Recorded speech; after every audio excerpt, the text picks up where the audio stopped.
देवराज सेव्यमान पावनांगी पंकजं व्यालयग्मसूत्रमिन्दुशेखरं कृपाकरं नारदादि योगी बृन्दवन्दितं दिगम्बरं काशिकापुरादिनाथ कालभैरवं भजे।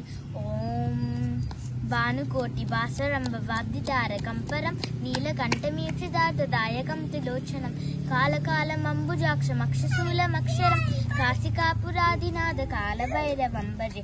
कालभैरवं भजे कालभैरवं भजे।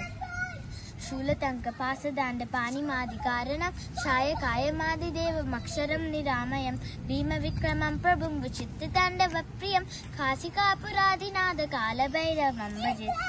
भुक्तिमुक्तिदायकं प्रशस्तचारु विग्रहं भक्तवत्सलं स्थिरं समस्तलोकविग्रहं निक्वनन्मनोग्रहेम किङ्किणीलसत्कटिं काशिकापुरादिनाथ कालभैरवं भजे।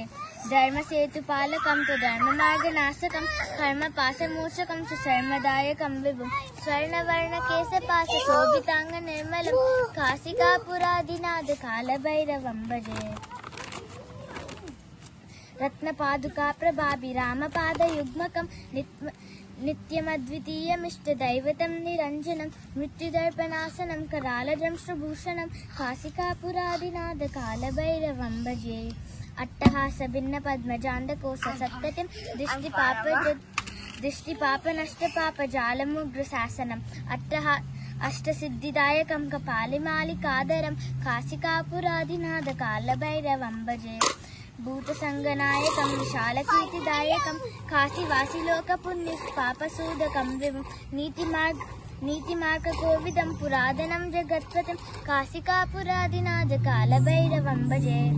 कालभैरवाष्टकं पठन्ति ये मनोहरं ज्ञानमुक्तिसाधकं विचित्रपुण्यवर्धनं शोकमोहलोभदैन्यकोपतापनाशनं ते प्रयान्ति कालभैरवाङ्घ्रिसन्निधिं ध्रुवं कालभैरव काशिकापुरादिनाथ काल